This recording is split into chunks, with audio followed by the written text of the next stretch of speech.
She didn't remember her name until he did. But their reunion was only the beginning of something darker. Welcome to Whispered Truth, where touching stories come alive. Let's jump into today's story.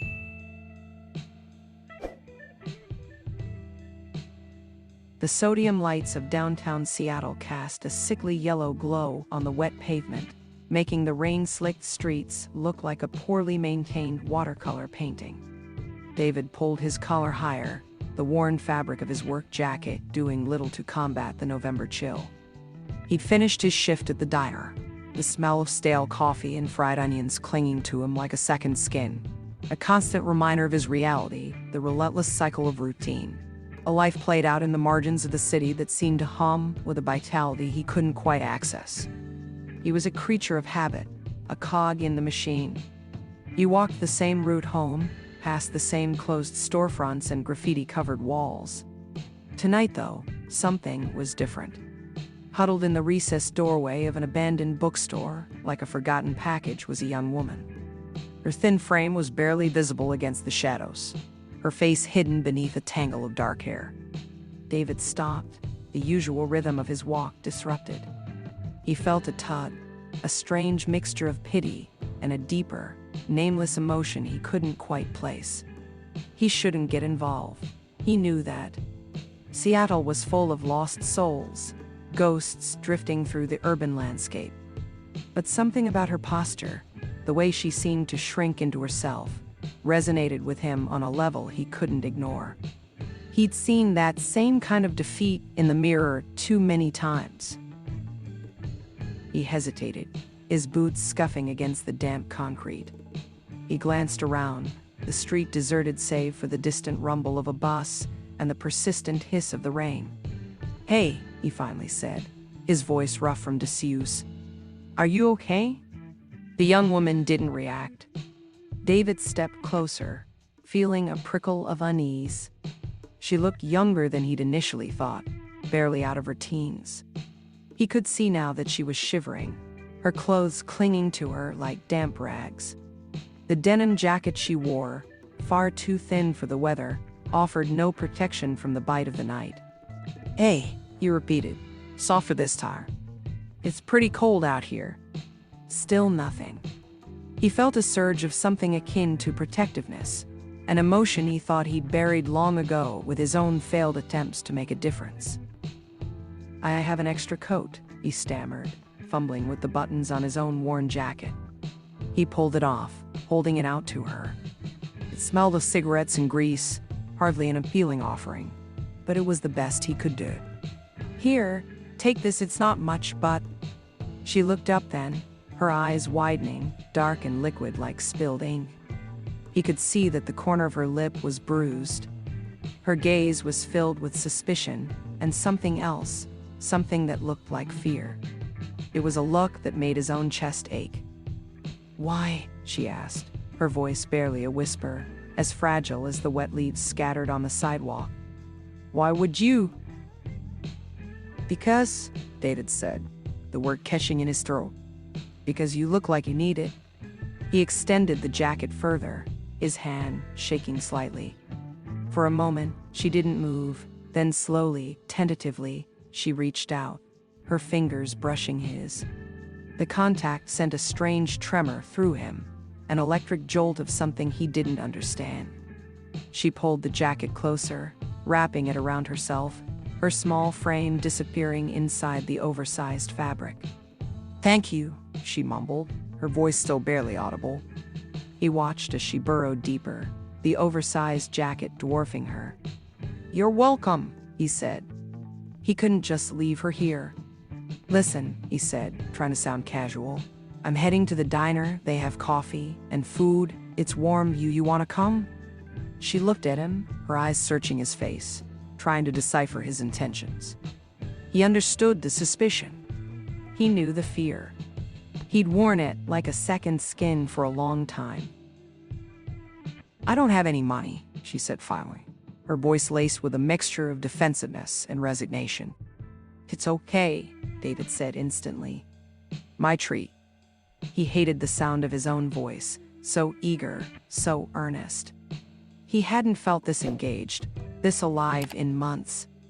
"It's not a fancy place," he added with a small, self-deprecating smile. "But it's warm, and the coffee is strong." She didn't answer immediately, hesitating as if weighing some unseen risk. He could almost see the gears turning in her head, trying to determine what kind of trap he might be setting. Finally, after a long moment, she nodded, her dark eyes still fixed on him. "Okay," she said softly. "Okay, I'll come." David felt a strange sense of relief wash over him. He couldn't explain the sudden urgency he felt, this almost paternal need to help her. He knew it wasn't logical, wasn't practical, but he couldn't shake the feeling that he'd stumbled into something significant, something that had been missing from his life for a very long time. He stepped back, extending a hand. She flinched slightly, but then reached out again, her small fingers wrapping hesitantly around his. He pulled her gently to her feet, surprised by how light she felt. She was like a ghost, almost ethereal, and he felt as if he'd just pulled her out of some unseen realm. They walked in silence, side by side, the rain continuing its relentless drizzle, a strange, fragile connection forming between two people who should have been strangers. The diner was only a few blocks away. David knew he had to be careful. He didn't want to scare her, but he couldn't stop the questions swirling in his mind. Who was she? Where did she come from? And why did he feel like he'd known her his whole life?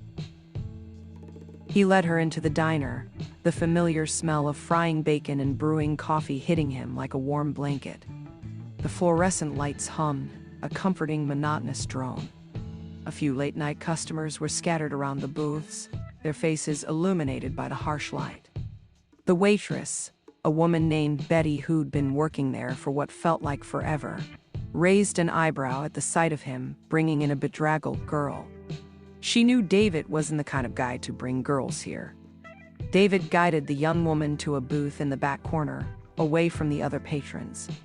He helped her slide in and sat opposite her, the table feeling suddenly too small. He caught Betty's eye and nodded towards the pot of coffee, and she responded with a knowing look. He turned his attention back to the girl. He needed a name. "I'm David," he said, his voice still a little rough. "What's your name?" She hesitated again, her eyes darting around the diner as if looking for an escape route. He tried to make his voice sound as calm as possible, trying not to frighten her. "It's Emily," she said, barely a whisper. "My name is Emily." He smiled, a genuine smile for the first time in a long time. "It's nice to meet you, Emily," he said. It was a common name, ordinary, but the way she said it, as if she was finally reclaiming her identity, made it sound extraordinary. "I'll get us some coffee and something to eat." He stood up, feeling a lightness he hadn't felt before. He watched her as he walked towards the counter, her gaze fixed on the table as if she was afraid to look around. He didn't understand it, but something about her, the way she moved, the way she held herself, was resonating with him on a deep level. As he placed the order with Betty, his mind raced. Emily. It was a beautiful name. He was about to return to the booth, but he noticed something on the girl. A necklace poking from the bottom of his jacket. It was the same locket he had worn as a child. With trembling hands, he reached out towards the locket. He recognized it in that instant. His heart began to pound like a drum against his ribs. It couldn't be possible. It just couldn't be. David's hand froze mid-reach, the locket glinting under the harsh fluorescent lights, a familiar flash of tarnished silver against the dark fabric of his jacket. The small heart-shaped pendant, engraved with swirling, almost childlike script, was identical to the one he remembered so vividly from his childhood. The one he thought he'd lost, along with so much else. He stared at it, his mind reeling, a dizzying sensation washing over him. He felt like he was being pulled back through time, the present moment blurring into a hazy memory. He could almost feel the weight of the locket around his own neck. the cool metal against his skin, a constant reminder of a life that had been shattered into a million pieces. He remembered his sister, Sarah. The image of her, her bright smile, the sound of her laughter, flooded his senses with an almost unbearable ache. It was a memory he'd tried so hard to suppress, a wound he'd never allowed to heal. He hadn't seen her since he was 7, and she was 5. The night she was taken, the memory of that night, the chaos, the screams, the sheer terror, was still vivid. It was a night that had redefined his childhood and haunted his adulthood. He felt a strange mixture of shock and disbelief, his heart pounding a frantic rhythm against his ribs. It was impossible. It had to be a coincidence. There was no way that Emily could be. But the locket, the identical locket. He closed his eyes for a brief moment, trying to calm the storm raging inside him, trying to rationalize what he was seeing. He opened them again, his gaze fixed on the silver pendant, a small but significant piece of his past staring him directly in the face. He took a deep breath, trying to steady his shaking hands, trying to appear normal as he walked back to the booth, carrying the tray laden with coffee mugs and plates of food. He sat down across from Emily, his eyes lingering on the locket that had somehow found its way back into his life. "So," he began, trying to sound casual, "that's that nice necklace." He watched her carefully, gauging her reaction. She flinched slightly, her hand instinctively moving to cover the locket. "It's old," she replied, her voice barely above a whisper. "I found it." He swallowed hard, the lump in his throat making it difficult to speak. He needed to know more. He needed to know everything. "It looks familiar," he said, his voice tight. He hated how his voice trembled. He wanted to be calm, to be in control, but the sight of that locket had thrown him completely off balance. "Have you had it for long?" Emily looked down at her hands, her fingers tracing the rim of the coffee cup. "I don't remember," she said, her voice muffled. "I don't remember much of anything from before this year." She looked up at him then, her eyes filled with a strange mixture of confusion and pain. It was the same kind of lost, hurt expression he had seen in the mirror so many times, the look of someone who had been through too much. He leaned forward, his heart pounding in his chest. "Emily," he said, his voice soft, almost pleading, "can I see it?" He held his breath, waiting for her response, his body tensing with anticipation.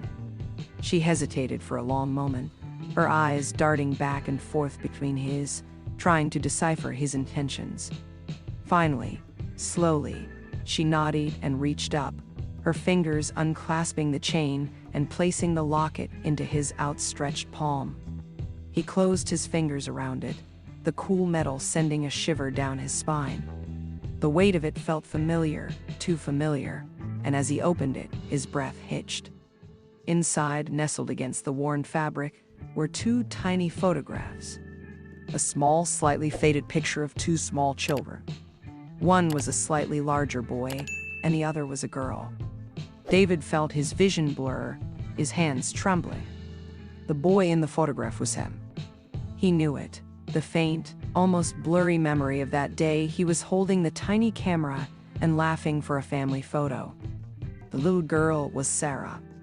He could remember that frilly dress she was wearing, the way she would always make that face to get a giggle.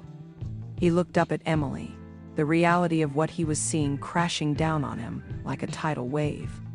"Emily," he whispered, his voice hoarse, "what's your real name?" She looked at him, her dark eyes wide with a mixture of confusion and fear. "My name is Emily," she repeated, her voice shaking slightly. "It's always been Emily." "No," he said, his voice firm. "It's not, it can't be Emily, your name is Sarah." The words hung in the air, heavy with unspoken history and years of unanswered questions. He watched as confusion slowly gave way to a dawning realization in Emily's eyes. "Sarah," she repeated, the name foreign on her tongue. She looked down at the locket again, a flicker of recognition in her gaze. but I don't remember being Sarah. He reached across the table, his hand covering hers, his touch sending a jolt of warmth through her. I know, he said, his voice gentle.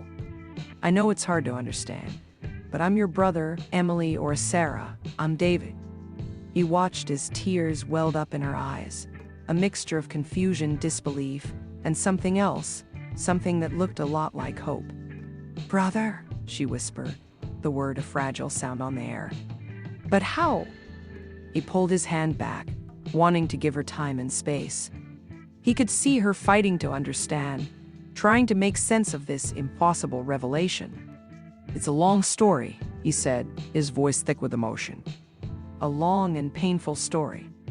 He paused, taking a deep breath, trying to gather his thoughts. We were separated when we were little, he continued.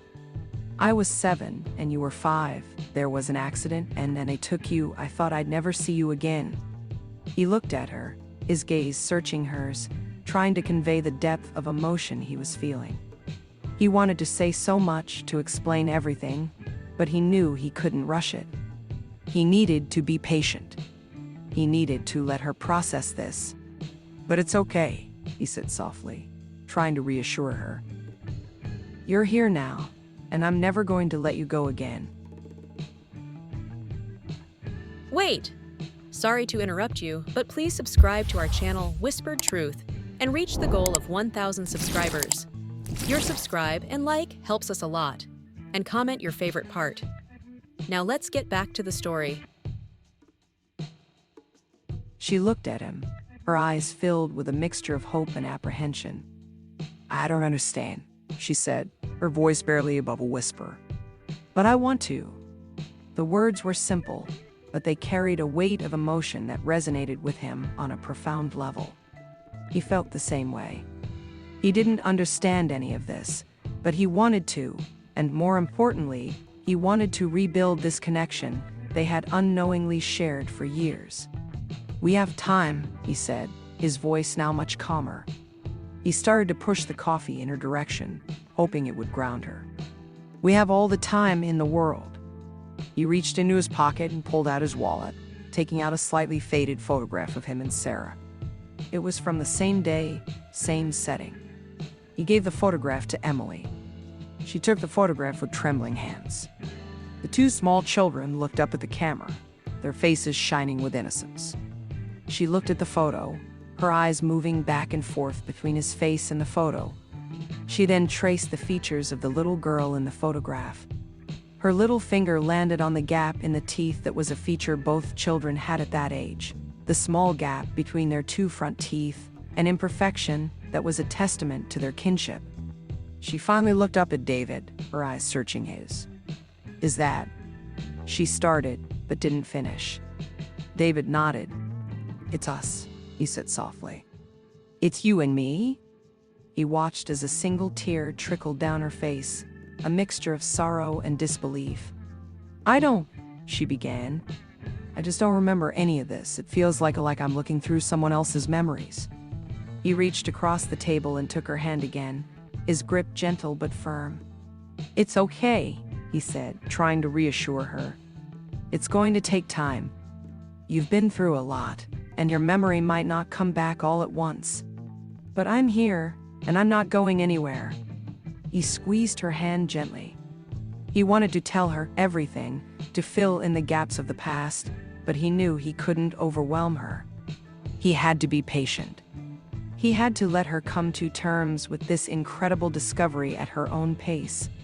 The diner was still and silent around them, the other patrons having long since paid their bills. They just stared into each other's eyes, a silent recognition passing between them. The feeling of finally finding his sister after all these years was overwhelming, and a heavy mixture of both joy and sadness filled him. He finally had someone again. Someone who understood the hurt he had carried. He finally wasn't alone. He watched her carefully, his heart pounding in his chest, his mind racing with possibilities. This was just the beginning. He was determined to rebuild their relationship, to make up for the lost years. He had his sister back, his little sister who was not little anymore. She was here, she was alive, and she was his. The morning light, filtering through the grimy window of David's small apartment, cast long, distorted shadows across the room. The air was thick with the lingering scent of stale coffee and unanswered questions. David sat on the edge of his bed, the photo of him and Sarah clutched tightly in his hand, staring at the image as if he could somehow unlock the secrets of the past by simply looking at it harder. Sarah, or Emily as she still knew herself, was asleep on the couch, wrapped in the same blanket he'd used for years. He'd given her his bed for the night, a gesture that felt both natural and strangely significant. He'd barely slept, his mind racing, replaying the events of the previous night, the impossible realization that his sister, the sister he'd mourned for 2 decades, was alive and sitting on his couch. The logical part of him was screaming that this was all some elaborate hallucination, but the emotions he felt were all too real. The joy, the disbelief, the overwhelming sense of relief were all consuming, and he couldn't ignore the reality or the feeling that had been brought to him. He got up and quietly made his way into the kitchen, the floorboards creaking under his bare feet. He started to brew some coffee, the familiar ritual offering a small sense of comfort in the chaos of his emotions. He needed a plan, a way to help Sarah recover her memories, to understand what had happened to her all those years ago, but he also knew he couldn't rush her. He knew firsthand how fragile the human psyche could be, how easily it could shatter under pressure. He needed to be patient, to tread carefully, but he also knew that time was of the essence. There was so much to figure out. The fact she'd been in that alley, unkempt and clearly struggling, filled him with a rage he hadn't felt in a long time, a burning need to protect her, to make sure that nothing like that would ever happen again. He poured the coffee into his mug, the steam rising to meet him. As he took his first sip, he heard a soft stirring from the living room. He turned to see Sarah slowly sitting up, her eyes blinking against the morning light. She looked disoriented, confused, like a child waking up in a strange place.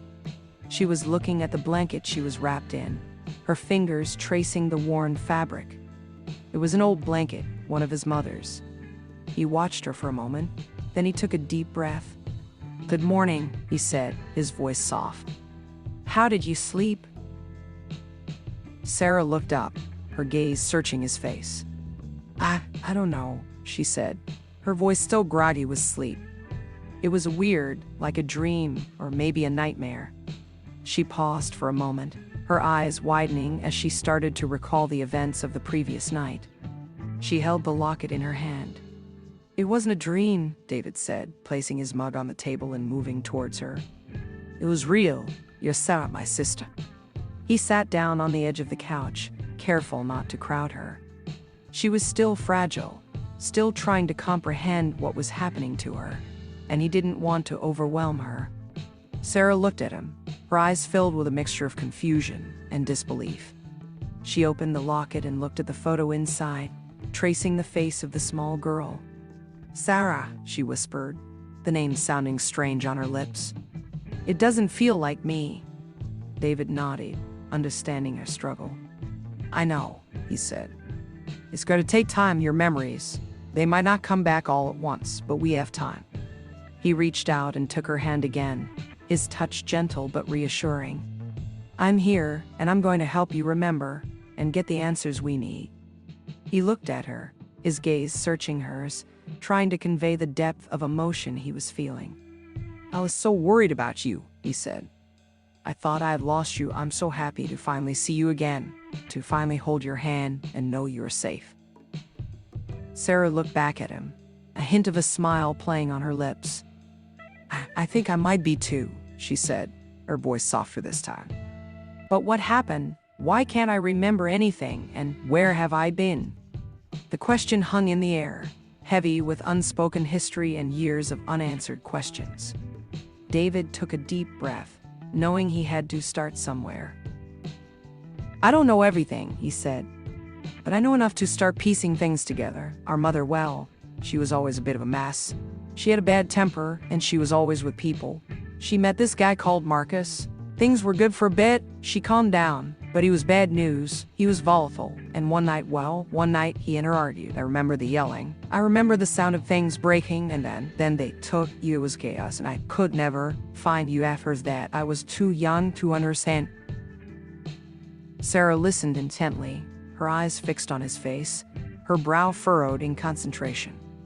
He could see the pain flickering in her gaze, the same pain he'd carried for so long. I remember snippets, she said finally, her voice barely above a whisper. Flashes of faces, loud voices, a lot of screaming. I always thought it was a dream, but maybe not. She paused for a moment, her eyes darting around the room, her expression filled with confusion and a slight trace of terror. I think there was a house, a small room, with a window facing an alleyway, and there were always shadows everywhere. David's heart skipped a beat. The description of the alleyway was too specific, too familiar. He'd spent countless hours in his childhood imagining the places she might be. He had always pictured a house with an alleyway nearby. He stood up, his hands starting to shake, and started to pace back and forth across the small living room, the floorboards creaking under his weight. He had to stay calm, had to stay focused. He had to keep her safe. Do you remember anything else? Anything that might give us an idea of where you've been? He asked, trying to keep his voice steady. Sarah closed her eyes, her brow furrowing in concentration. She was still wearing his jacket, the familiar scent of him comforting her in a way she couldn't yet comprehend. She focused, and the details began to come to her slowly. There was a woman, she said, her voice now slightly stronger. She was older, with dark hair. She called me Emily. She was always quiet, and I remember she never liked when I would ask about my family. She opened her eyes and looked at David, a flicker of understanding in her gaze. She wasn't nice to me, she whispered. I wasn't allowed to leave the house. I was never allowed to go outside. I couldn't have friends. I was alone for all these years. The image of Sarah, alone and isolated, filled David with a burning rage. He felt a primal need to protect her. Do you remember her name? He asked. Sarah paused for a moment. No, I don't think so. I only remember her face and her voice. She was always watching me. Always. David took a deep breath, trying to keep his emotions in check. He needed to stay focused, to think clearly. He sat back down next to her. Okay, he said, his voice now calm and controlled. That's enough for now. You need to rest. It has been a very long day. I'll do some more digging. I have some ideas. He stood up. I'm gonna make us some breakfast and we can start working through this. Maybe we can find out more about this woman. He started walking towards the kitchen when a thought struck him. Sarah, he said, turning back to her. What was the name of the woman that gave you the locket? Sarah looked at him, her eyes widening in confusion. I told you I found it, she said. David frowned and started to think back to the night before. She had mentioned the locket when he offered her the jacket. She had said she found it. When did you find it? David asked. Sarah thought for a moment, her brow furrowed. About 2 years ago, I was escaping a house, I think. I was hiding in a bin, and I found it on the floor of the bin. Why? David didn't answer her right away. He walked to the window, looking out at the city below. This couldn't be a coincidence. He turned back to her, his heart pounding in his chest. The woman who kept you, she must have given you the locket, he said softly. She must have been the one who took you. She must have known us. She knew your real name. He walked back to her. And now I need to find her, because she knows where you've been, and she knows why. He looked into her eyes, his own eyes burning with rage. And she will pay for what she has done to you, to both of us. He watched her, and she him, neither saying a word. The city outside David's apartment window was a cacophony of sounds, the rumble of buses, the distant sirens, the persistent hum of urban life. But inside, a strange quiet had settled, broken only by the occasional rustle of paper, as David sifted through old documents and online records. He'd spent the morning lost in a labyrinth of research, trying to find any trace of the woman Sarah had described, any connection to the events of her past. He felt like he was wading through a sea of fragmented information, trying to piece together a puzzle with missing pieces. The feeling of anger that had been bubbling beneath the surface now threatened to boil over. He had vowed to protect his sister, and he was consumed by the need to find answers, to find the people who had taken so much from them. He had started with the name Marcus, the man their mother had been with all those years ago. He was a dead end. There was nothing on record, as if the man had been a ghost. He then switched to searching for old records, anything that might show his mother, the address where they used to live, but there was nothing that could confirm or help his search. It was like the past had been deliberately erased, every trail leading to a dead end. Sarah was sitting at the table, idly flipping through the photograph of her and David, her expression pensive. He could see her trying to make sense of the fragmented memories that flickered in her mind, a sense of longing and confusion swirling in her dark eyes. She had been quiet for most of the morning, allowing the new reality to sink in, slowly beginning to accept the truth of the events, slowly beginning to accept that she was not Emily. He knew he needed to give her space, to let her come to terms with her past at her own pace, but the burning urgency to find the woman responsible, to uncover the truth, was gnawing at him. He looked at the clock, then sighed. It was already mid-afternoon, and he was no closer to finding any real answers. He rubbed his tired eyes, the fatigue of the past few days finally starting to catch up with him.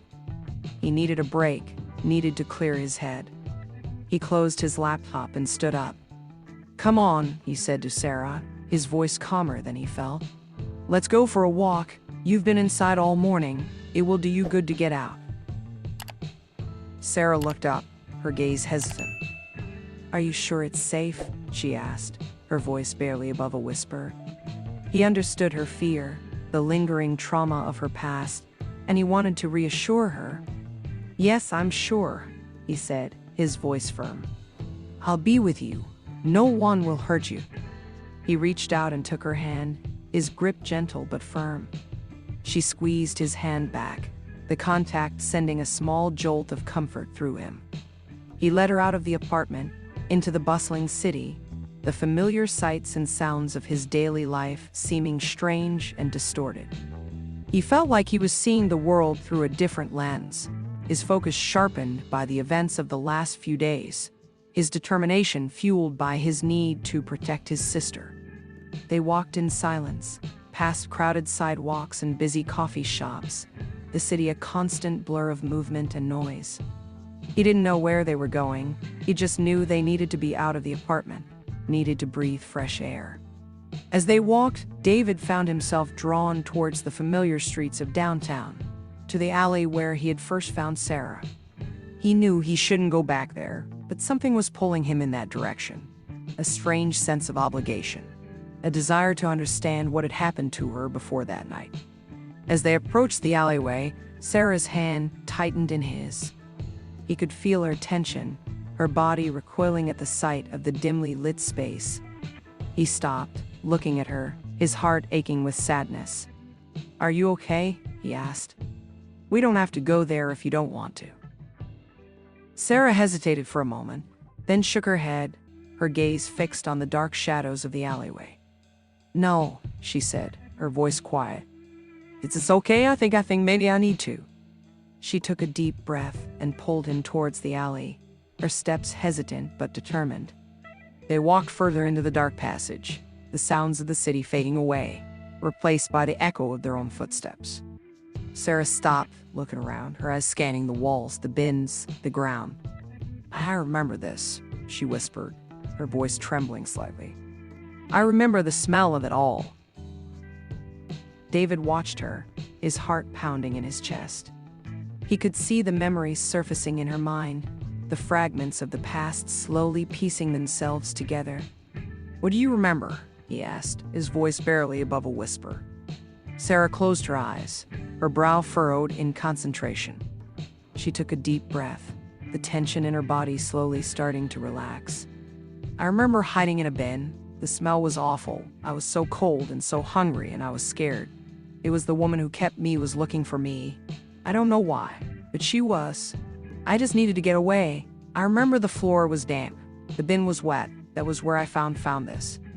She held up the locket, her fingers tracing the familiar shape. I found it there, lying next to a broken bottle. I thought maybe it was a sign that if I could just find who it belonged to, I could find my way back. David's heart ached at the realization. Sarah had been so close to giving up, and she had found his locket and him. It was a coincidence, but it had to have been fate. They were meant to be together. And you did, David said, his voice thick with emotion. You did find your way back.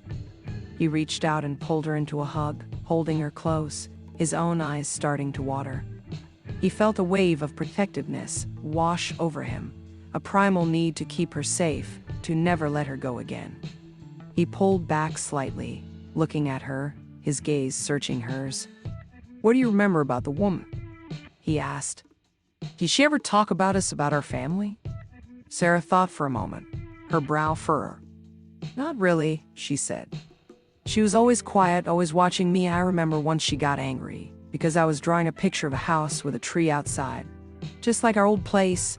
She took it off me and she ripped it up and she said, don't ever think about them again. They abandoned you. They don't want you. She paused, looking at David, her eyes filled with sadness. She would never say their names. It was always them. The words pierced David like a shard of glass, his anger threatening to explode. He had never abandoned her. He had searched for her every day since she was taken. And this woman, whoever she was, had spent years poisoning his sister's mind, filling her with lies and distortions. He was starting to understand her motive, and that understanding made him even more furious. We didn't abandon you, Sarah, he said, his voice shaking with emotion. I never would. I never will. Sarah looked at him, her eyes searching his, trying to decipher the truth. She looked back at the alley, trying to piece together what happened there. David could tell that she was still struggling with her memories. He had to try something. Do you remember what the house looked like? He asked. Sarah closed her eyes again, her brow furrowed in concentration. I remember it was small. It had yellow walls and a window that faced an alleyway. There was a small rose bush outside near the front door. It was always dark. I rarely saw the sun. The description was vague, but it was something. It was more than they had before. David pulled out his phone, his fingers shaking slightly, and opened a map of the city. He started to search for addresses that matched the description, small houses with alleyways nearby, a yellow exterior, but there were so many to choose from. He zoomed in on the old district where they used to live, his mind racing. He felt like he was getting closer, the puzzle slowly starting to come together. He glanced at Sarah. She looked tired, the strain of the morning starting to show on her face. Let's go home, he said, his voice soft. You need to rest. He wrapped an arm around her shoulders, guiding her out of the alley, the shadows seeming to linger, the feeling of unease still there. As they stepped back into the sunlight, David's phone vibrated in his pocket. He pulled it out to see that he had received an email. It was a notification of a listing on a local real estate website, a listing for a small house. He opened the email and looked at the picture. A small yellow house, a rose bush by the front door, and a window facing an alleyway. It felt like everything he had been looking for. The hairs on his arms stood up, his heart pounding in his chest. He stared at the address, the street name a familiar one. He recognized that place. He knew exactly where it was. The address on David's phone felt like a brand, seared into his memory. It was just a few blocks from their old neighborhood, a place that had been a ghost in his mind for decades, now suddenly resurrected with the promise of answers and the potential for confrontation. He looked at Sarah, her eyes wide with a mixture of apprehension and determination. He knew she wasn't ready, that the events of the last few days had taken a toll, but he also knew he couldn't wait any longer. He needed to find the woman who had stolen so much from them, to face her and demand the truth. He got back to his apartment. He helped her to his couch and made her a tea. He sat down and looked into her eyes, his heart aching for her pain. "I think I know where she has been keeping you," he said softly, his voice trembling slightly. "I have a feeling it's her house." Sarah looked back at him, her eyes filled with a mixture of fear and anticipation. "Are you sure?" she asked, her voice barely above a whisper. David nodded, his gaze fixed on hers. "I am," he said, his voice firm. "I think this woman has been keeping a secret from us both for far too long. We're going to end this." He stood up, his body filled with a strange mix of anger and resolve. He wanted to protect Sarah. He wanted to shield her from any more pain. But he also knew she needed to confront her past, to take back the years that had been stolen from her. He helped her up from the couch, his hand gently guiding her. "Are you ready?" he asked, his voice soft but firm. Sarah looked at him, her eyes searching his, her hand squeezing his. "I think so," she said, her voice now stronger. "I have to." They walked in silence, the familiar streets feeling different, charged with a strange energy. As they approached the house, a small yellow bungalow tucked away on a quiet side street, David felt a strange sense of dread wash over him. The rose bush by the front door, a splash of color against the faded yellow paint, was just as Sarah had described it. He stopped for a moment, his gaze fixed on the house, his mind racing with possibilities. He looked at Sarah. She was pale. Her face was a picture of fear. He could tell that she was about to give up, but he couldn't let her now. He squeezed her hand, and she looked up. "We can do this," he said. She nodded. "We can." He took a deep breath and walked towards the door, his hand trembling as he raised it to knock. The sound echoed in the stillness of the afternoon, a sharp rap against the wood. He waited, his heart pounding in his chest, his mind racing with possibilities. The door opened slowly, a figure standing in the shadows. It was an older woman, her dark hair pulled back in a tight bun, her eyes fixed on them with a mixture of surprise and suspicion. It was the woman from Sarah's memories. He could tell. He stared at her. He didn't need to ask who she was. She had that sinister presence about her, the same one that Sarah had mentioned. David cleared his throat. "We need to talk," he said, his voice firm. The woman didn't respond, her gaze darting back and forth between David and Sarah, a flicker of fear in her eyes. "What do you want?" she asked, her voice sharp and cold. "We want answers," David replied, his voice rising with anger. "We want to know why you took my sister all those years ago, why you kept her a prisoner in this house. We want to know everything." The woman scoffed, a cruel smile playing on her lips. "You have no idea what you're talking about," she said, her voice dripping with sarcasm. "I don't know who you are, or what you're doing here. I've done nothing wrong, and you have no reason to suspect anything." David took a step forward, his anger threatening to explode. "Don't lie," he said, his voice now shaking with rage. "You know exactly who we are. You know who Sarah is, who she really is. You've kept her from us for all these years." He paused, taking a deep breath. "I've had enough. It's over. Tell me the truth." The woman looked at Sarah, a strange expression flickering across her face. She paused. She seemed to look resigned. She sighed. "Fine," she said, her voice quiet. "Come in." She stepped back, opening the door wider, allowing them to enter the house. The interior was small and cramped, the air thick with a musty smell. The walls were faded yellow, just as Sarah had described, and the furniture was old and worn. There was a silence. The woman didn't look at either of them. "So you admit it?" David asked. The woman nodded slowly. "Yes," she said, "I admit it." She walked over to the living room and sat down. She gestured for them to sit, but David kept his distance. He stood by the door, his gaze fixed on the woman.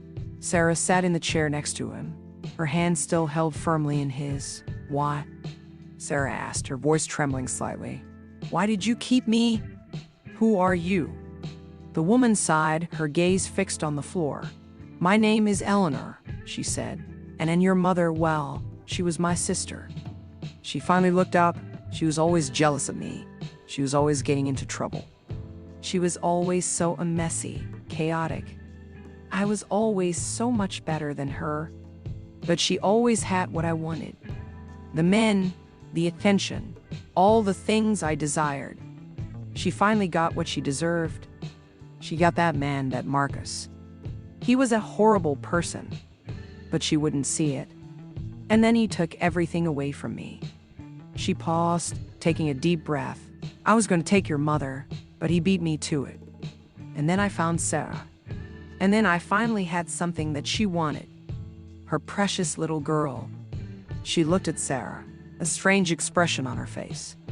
She deserved to have her child taken, and you deserved to never know who she really was. She paused. I finally won. David's blood ran cold. He had heard enough. He pushed forward. You're sick, he said, his voice filled with disgust. You're a twisted, broken person, and you used my sister to get back at our mother. You deserve everything that's coming to you. He pulled out his phone. I'm going to call the police, he said, his voice shaking with rage. Eleanor didn't respond, her gaze fixed on the floor, a strange sense of resignation on her face. I've been waiting for this, she said softly. I've been waiting for someone to find me. I never wanted to spend the rest of my life like this, hiding. David started to dial the number, but Sarah stopped him. Wait, she said, her voice calm. I want to say something. She looked at Eleanor, her gaze piercing. You stole my life, she said. You stole my childhood. You stole my memories. You stole me. And for what? For revenge against a woman you never understood. She paused, taking a deep breath. I'm never going to forgive you for what you've done. I may not be Emily anymore, but you still fail. You did not destroy my memories. You did not destroy my spirit, and most importantly, you did not destroy the person I am today. And I have my brother now, my real family. And I will never let you take them from me again. She stood up. I'm done here. I'm ready to go home with my brother. She grabbed David's hand, her grip tight. They turned and walked out of the house, leaving Eleanor alone in the shadows. They walked in silence, back to David's apartment, the city seeming brighter now, lighter somehow, as if a weight had been lifted from their shoulders. They got back to his apartment, the familiar space feeling safe and comforting. They sat on the couch, not saying a word. Sarah looked at David, her eyes filled with tears. I'm sorry, she said, her voice trembling slightly. I'm so sorry for everything you went through. I'm sorry I wasn't there. I'm sorry I didn't remember. David reached out and took her hand, his grip gentle but firm. It's okay, he said, his voice soft. It's not your fault. None of it was your fault. It's finally over. He looked at her, a genuine smile playing on his lips. I'm just so glad you're home, he said. You're home, and I'll never let you go. He held her close, his heart filled with a mixture of joy and relief. He finally had his sister back, and nothing was ever going to separate them again. They had a long road ahead, a lot of healing to do, but they would face it together, as siblings, as a family. Hey, want to listen to another best story? Then click the floating video and subscribe for more.